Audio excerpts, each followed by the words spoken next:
Let me share with you a sense of a very full and packed day today. Uh, it's a the overall visit is a short and compact one, but it has many themes and outcomes packed into it, and you've seen a sample of that today. Let me give you first a rundown of uh, all that happened today. The Prime Minister landed in Philadelphia after a 15-and-a-half-hour flight from New Delhi and went almost straight away into a bilateral meeting with President Biden. As you probably saw, the meeting was held in a very evocative setting at President Biden's personal residence in Wilmington. Following that, uh, we got down to the events related to the Quad Summit. This, as you know, is the fourth in-person summit of the leaders, the sixth summit overall. And that was held at the Archmere Academy. Again, venue very closely connected with President Biden. Prime Minister also, together with the other Quad leaders, participated in the launch of a cancer moonshot initiative being taken by the Quad leaders. This one aimed at addressing the challenges posed by cervical cancer. The Prime Minister had bilateral meetings with his other Quad counterparts, Prime Minister Kishida of Japan and Prime Minister Albanese of Australia. And the evening ended with a dinner hosted by President Biden.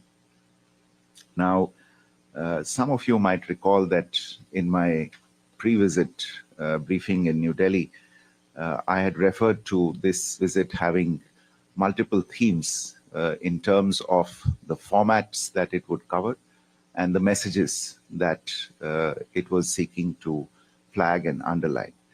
The formats are the bilateral, the plurilateral, and the multilateral format. And today we've seen a mix of the first two, the bilateral and the plurilateral format. All of these engagements today have given the opportunity to Prime Minister to put forward India's views and commitments for global growth, development, and peace and security.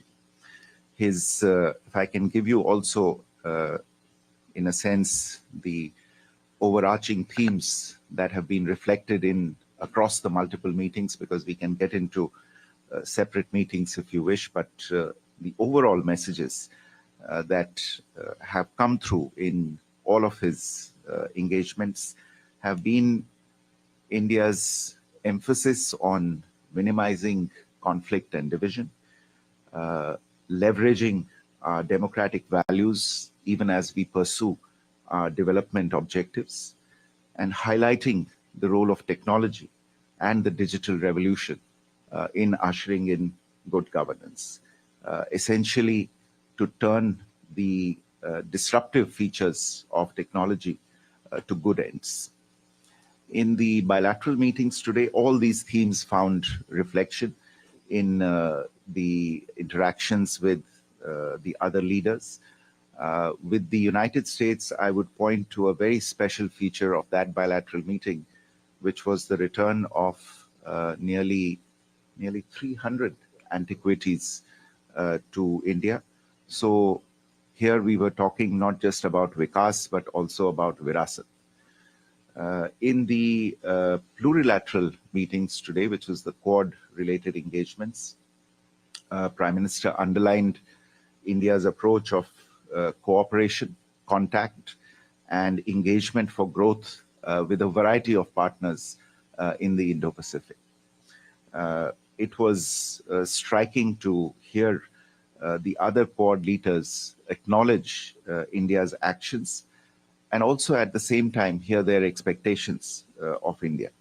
which really underlines the need to continue to work and sustain this enormous trust that India has earned from its partners. And the last thing that I would emphasize is the aspect of returning once again to the aspect of technology, which was emphasized in both the bilateral and the plurilateral formats. The Quad fact sheet, which has been released, has a number of references to this. The bilateral meetings have references to this. The joint fact sheet released with the United States has also has references to the technology-related cooperation. We have, for instance, semiconductors related MOUs that have been entered into. I think the main message, apart from, of course, the practical value of these technology cooperation agreements by the Prime Minister, was also the need to prevent the malign use of technology, as I said earlier, to put technology to good use. Just to give you a little bit of flavor of some of the engagements that took place and some of the specific major deliverables that we can take away from just this day. In the bilateral meeting with President Biden and also in the Quad summit, Prime Minister thanked President Biden profusely for hosting the summit and for his leadership of the Quad in recent times, and his personal commitment to strengthen the Quad as a force for global good. In fact, the Prime Minister today referred to the Quad in a very, very evocative way. He called it quick, unified assistance delivery.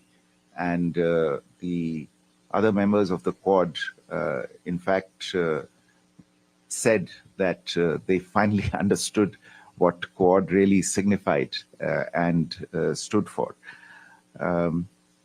The Prime Minister also mentioned that at a time when the world is ridden with tensions and conflicts, the coming together of these four Quad partners with shared democratic values is important for humanity. He said the Quad was here to stay, to assist, to partner, and to complement the efforts of the Indo-Pacific countries.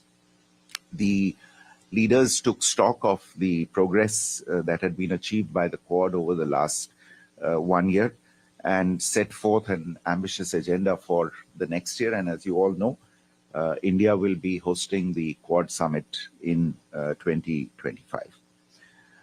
Amongst the major announcements from this particular edition of the Quad, one I have already referred to, which was a separate sideline event at the summit, which is the Quad Cancer Moonshot, which is a groundbreaking partnership to address the challenges posed by cancer, and in this particular instance by cervical cancer. The partners also launched the first ever Quad at Sea ship observer mission. This will take place in 2025 to improve interoperability and advance maritime safety between our respective coast guards across the Indo-Pacific. The Quad Indo-Pacific Logistics Network project will pursue shared airlift capacity among our nations and leverage our collective logistics strengths to support civilian response to natural disasters more efficiently and more rapidly. The Quad Ports of the Future partnership will harness the Quad's collective expertise to support sustainable and resilient port infrastructure development across the Indo-Pacific. The partners will share with each other practices that ensure that our ports are able to maintain an acceptable level of service and infrastructure to ships, especially in the face of disruptions. a semiconductor supply chains contingency network memorandum of cooperation has been announced that would leverage the complementary strengths of the Quad partners to realize a diversified and competitive market and enhance Quad resilience in semiconductor supply chains. Of course, there was discussion of multiple regional and global issues, and amongst them the need for the reform of the multilateral system of governance, including the UN Security Council. Just to give you a snapshot of India's own initiatives at this particular edition of the Quad, you know about India's leadership by way of digital public infrastructure. The Quad leaders on this occasion welcomed the Quad principles for development and deployment of digital public infrastructure. They will work to provide equitable access and improve public service delivery at scale. The Prime Minister announced a grant of 7.5 million US dollars for making available HPV sampling kits, detection kits, and cervical cancer vaccines to countries in the Indo-Pacific as part of the Cancer Moonshot initiative. India will also offer technical assistance and capacity building on DPI in cancer care to interested countries from the Indo-Pacific through its commitment of $10 million to the WHO's Global Initiative on Digital Health. There's a commitment from the India in partnership with Gavi and the Quad to support orders of up to 40 million HPV vaccine doses for the Indo-Pacific region. India will also invest $2 million in setting up new solar projects in Fiji, Comoros, Madagascar, and Seychelles. The Quad partners agreed to launch a maritime initiative for training in the Indo-Pacific. It's called MEA, to enable Indo-Pacific partners to maximize tools provided through IPMDA and other Quad initiatives. Last but not least, India announced a new category of scholarships for students of the Indo-Pacific region that would enable them to pursue four-year bachelor's level engineering programs at Indian government-funded technical institutes. Yes, one more point I would like to make. India will host the inaugural Quad Ports of the Future Partnership Conference next year, which will harness the Quad's expertise to support sustainable and resilient port infrastructure development across the Indo-Pacific. Apart from the Quad event, let me cover very quickly some themes in the Prime Minister's meeting with President Biden.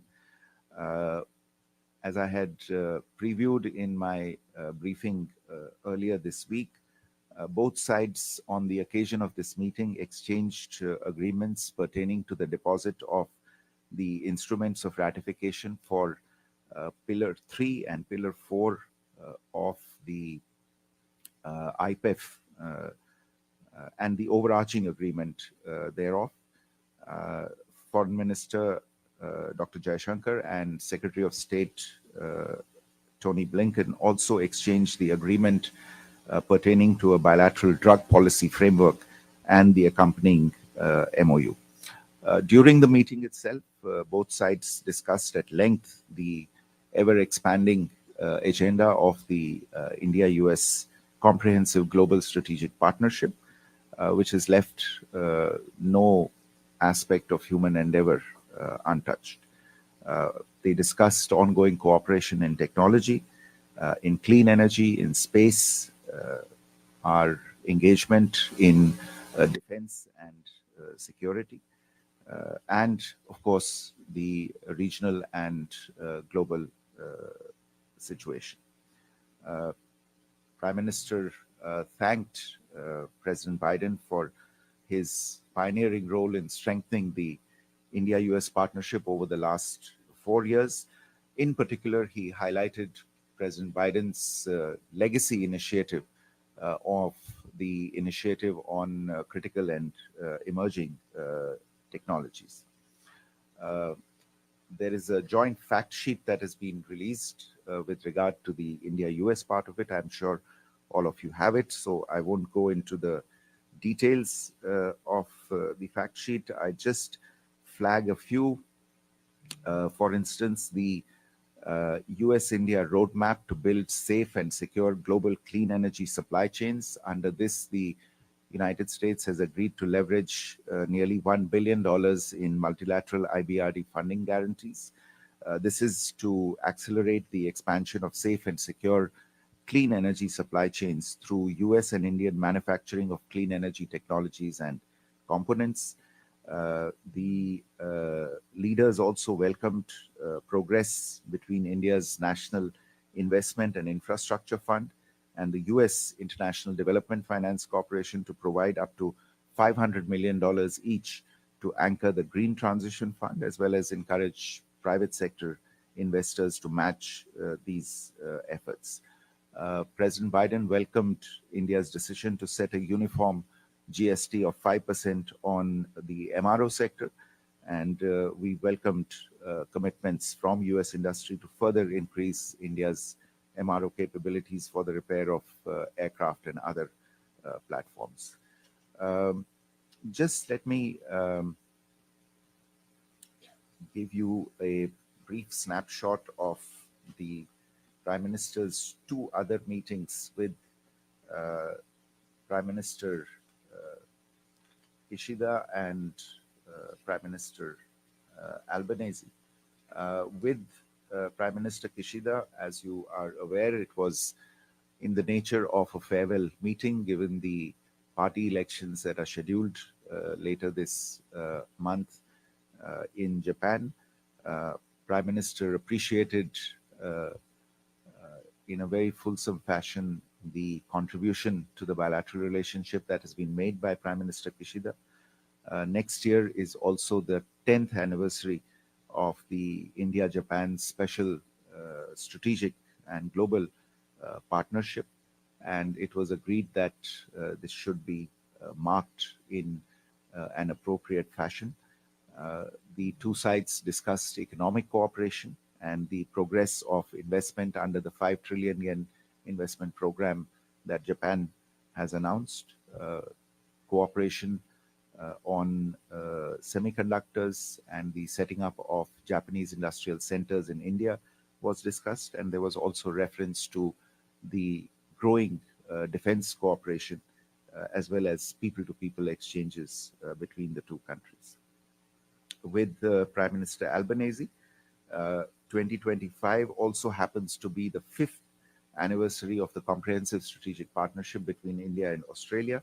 There was a reference to the progress made under ECTA and the impact that it was already having on trade between the two countries, and the steps that the two sides were taking to conclude even more ambitious economic cooperation agreements such as the SICA. There was discussion on cooperation in defense and security-related issues, and the potential in cooperation in space and critical minerals. So, as you can see, it's been a full day, and we are already into the following day. But let me stop there, and if you have any questions, I would be happy to take them. Ambassador, would you like to add anything? Thank you. Okay. Can we start with Prashant? Sir Prashant Jha of the Hindustan Times, if I may, two questions. The first is about ISET. This is an initiative you were closely involved with in your previous role as well. We have seen semiconductor investments in the assembly, testing, packaging space and in research. But today's fact sheet talks about FAB. It talks about this being a watershed agreement, and it talks about the US Space Force and two Indian companies engaging in a strategic technology partnership. Could you give us a sense of the significance of this? And is this going to be India's first national security fab? The second question, sir, is on China. The U.S. National Security Advisor in the morning before the meeting talked about how China will be a subject of discussion in the bilateral with President Biden. The Quad declaration compared to Hiroshima last year seems to have employed stronger language on developments in South and East China Sea. Could you give us a sense of the conversations on China, both in the bilateral and plurilateral space? Thank you, sir. We'll take more questions. Ayushi? Sir, good evening. This is Ayush Agarwal from ANI. I also have two questions, one on Russia-Ukraine. How much was Russia-Ukraine conflict discussed with President Biden during the bilateral? And was there any kind of peace proposal that was presented from India's side when it comes to resolving the conflict? Second, an additional question on China. How much was Chinese aggression in the South China Sea discussed with President Biden during the bilateral? Thank you. Please. This is Amritpal Singh from Doordarshan. So my question is, did Bangladesh come up for discussions, and if you could share the contours of the discussion?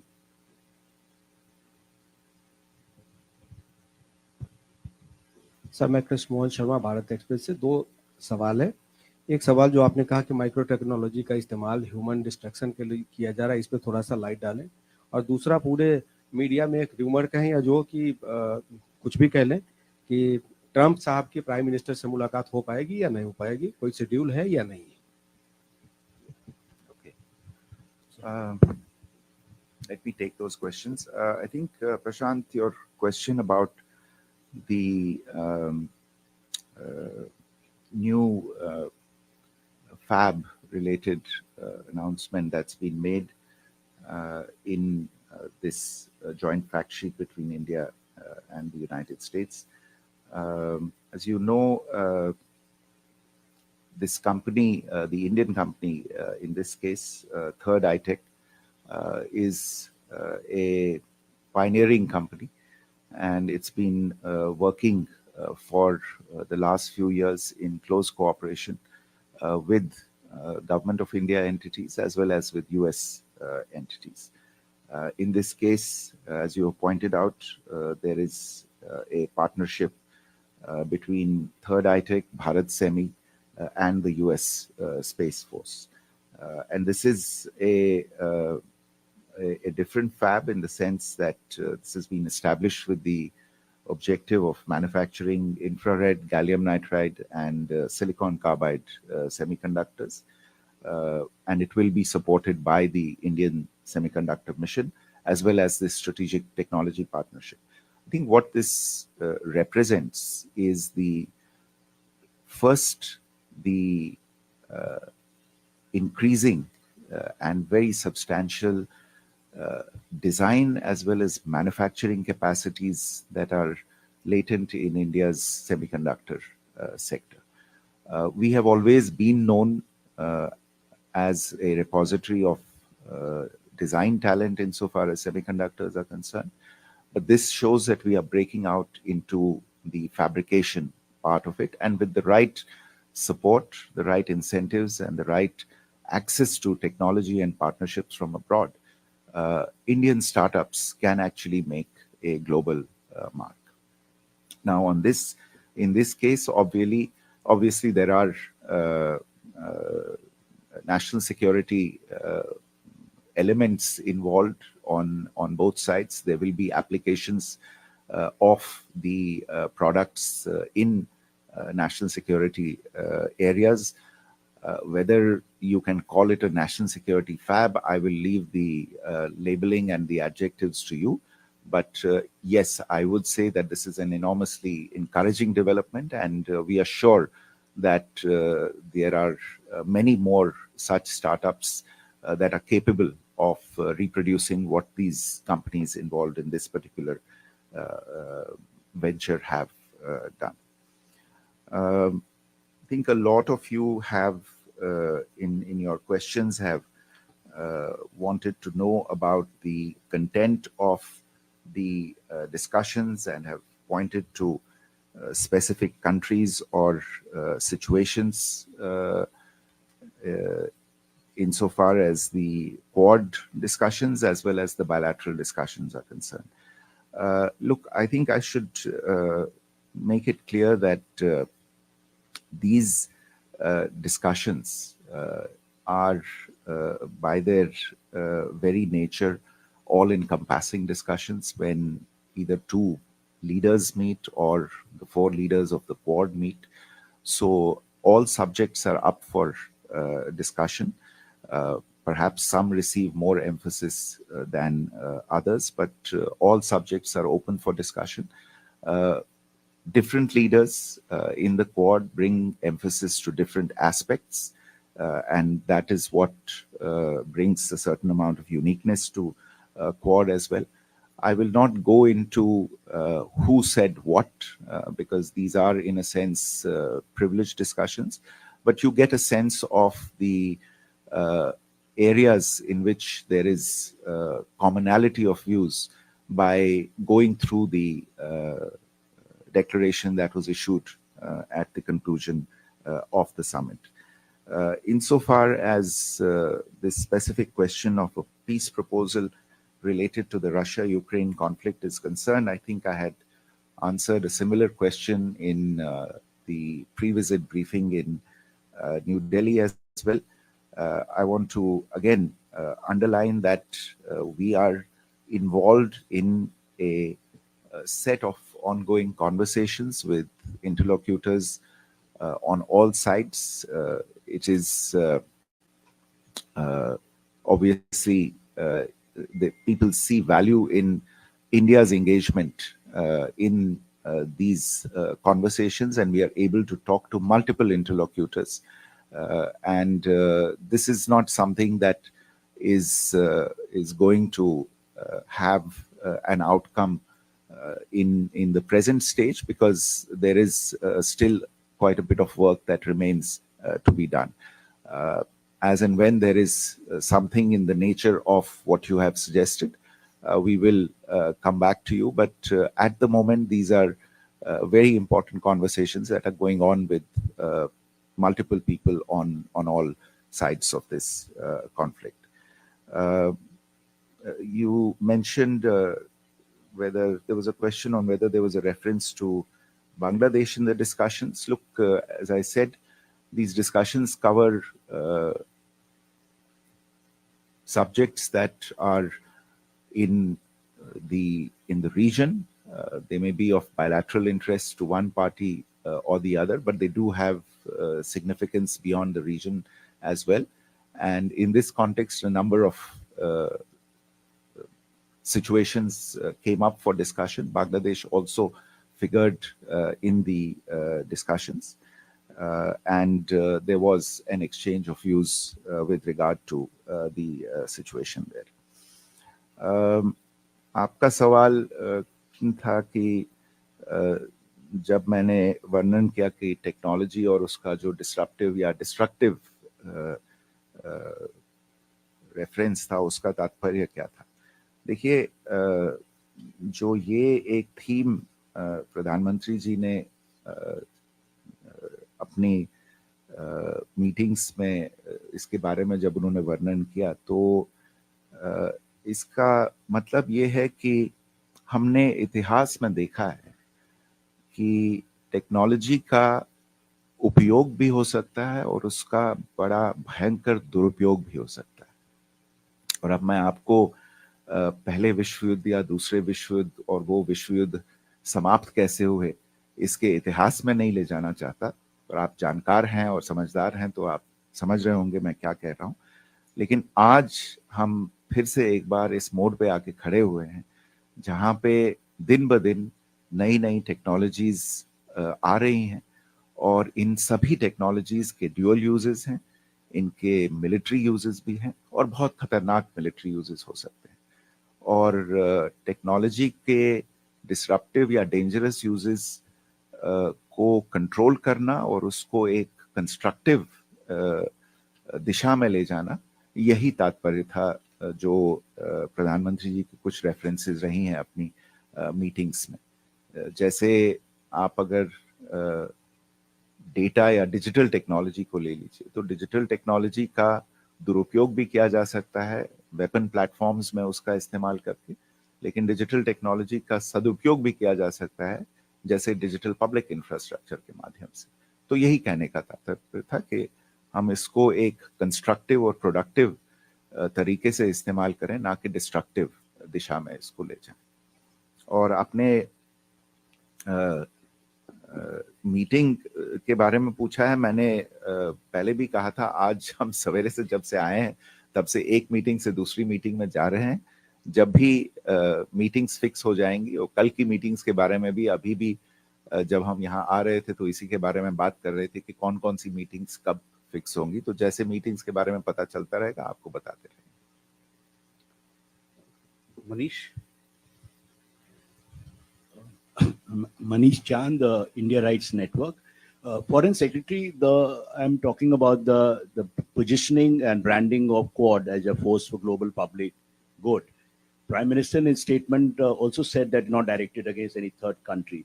Was there a meeting of minds, concurrence on that? Because if we go by the statements of the US officials and also the Japanese Prime Minister, there was a lot of talk about Chinese aggression and assertiveness. And my second question is about the atmospherics of Prime Minister Modi's meeting with Joe Biden. From the images we saw on television, he clasped his hands and spent quite a bit of time, a few minutes, I would say. What was their message, personal, if you could give us some insight into some privileged glimpse of what was discussed? We have a question here, madam.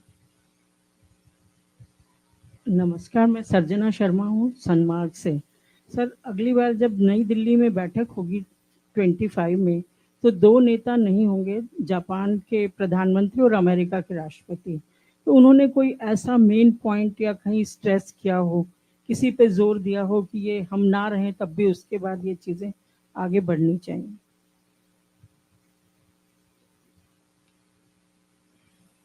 Sir. Okay. Yeah. Question. Yeah, I'm Shubhendu from DD India. There's a first ever Quad at Sea ship observer mission that has been mentioned. What is the scope of it? When we talk about interoperability and advanced maritime safety, is there also a mandate to defend partner countries given the number of skirmishes in the sea lately? Sir. So, with regard to the question on the positioning of Quad as a force for good, I think this is the basis of, in a sense, it's the theme that defines India's participation in the Quad. Doing more good for more people and engaging on a constructive agenda, not standing against anything, but standing for something. These are all themes that have been reflected again and again in India's interventions in the Quad. It was striking to see during the course of the discussions today the amount of interventions or the number of interventions that India has made, not just in what you might call its close periphery, but far off into the Pacific islands. We have projects being undertaken in nearly every Pacific island. So the kinds of projects that are there, whether these are hospitals or the construction of clinics or the supply of water treatment plants or the supply of ambulances or medicines, these are all aimed at human good. And I think every one of our initiatives has this as the theme. And it was heartening, in fact, to see the other Quad leaders acknowledge and appreciate the initiatives that India was taking and the kind of work it was doing in this regard.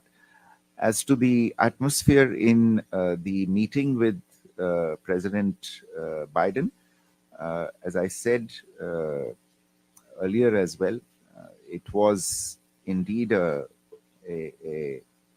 emotional moment.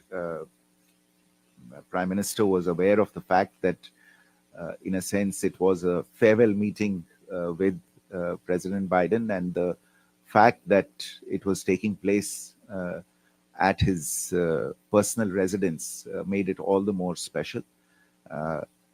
And in fact, he mentioned to him that in India we say, जब दिल के दरवाजे खुल जाते हैं तो घर के दरवाजे भी खुल जाते हैं. And he said that, you have today opened the doors of your home to us. The fact that the doors of your heart have been opened to us has been known for a long time. So there was a very, very, very personal and a very emotional connect between the two leaders, and the setting of the meeting itself was very special. As I mentioned to you, insofar as the return of the antiquities is concerned, 3 of those antiquities were actually up for display in President Biden's residence, and the two leaders were able to inspect the antiquities there and take a look at them there. So it was a very, very special meeting in all respects. ना आपका सवाल था कि 2025 में दो नए सदस्य मतलब 2 नए प्रधानमंत्री या एक प्रधानमंत्री और एक राष्ट्रपति क्वाड समिट में दिल्ली में उसमें भाग लेंगे. जो आपने कहा बिल्कुल वही आज बात चल रही थी, और सभी का ये मानना था. जो 2 लीडर एक तरह से आज अलविदा कह रहे थे, और जो 2 लीडर अभी हैं, और वैसे ऑस्ट्रेलिया में भी अगले साल चुनाव हैं, तो प्रधानमंत्री एल्बनेजी उसमें चुनाव में लड़ेंगे. लेकिन जो मुख्य बात है वो ये है कि सभी लीडर्स कह रहे थे कि जो काम हमने शुरू किया है और जो हमारी अभी तक की जो अचीवमेंट्स हैं, इनको चालू रखना चाहिए, इन पे और काम करना चाहिए, इनको और इंटेंसिफाई करना चाहिए. किसी एक लीडर के सेवा निवृत्ति उनकी हो जाने से या अवकाश लेने से इसका मोमेंटम कम नहीं होना चाहिए, और नहीं होगा. और एक तरह से प्रधानमंत्री जी ने खुद अपनी तरफ से पूरी प्रतिबद्धता जताई इस चीज को लेके कि जो काम इन चारों लीडर्स ने शुरू किया है वो आगे बिल्कुल पूरे जोशो खरोश के साथ जारी रहेगा. Yeah, Shubhendu, your question on the Quad at Sea ship observer mission. Essentially, the US Coast Guard, the Japan Coast Guard, the Australian Border Force, and the Indian Coast Guard have come together to launch this particular initiative in 2025 in the Indo-Pacific, primarily to improve interoperability. And through this effort, I'm just giving you one line of action because all of these are new ideas, and they are therefore iterative processes. There will be learnings from the first that will go into a future edition of these initiatives. So in this one, the members of these 4 different forces will spend time on board a US Coast Guard vessel operating in the Indo-Pacific. And as the name suggests, this is an observer mission, and there will be obviously a certain amount of learning about practices, procedures, and tactics. And the idea is to see what are the best practices that we can learn from other similar forces. And this is the first mission. The intention is to learn and continue these missions in the Indo-Pacific. I think we have. We come to the closure of this special briefing. We'll keep you updated as the visit progresses. Thank you very much.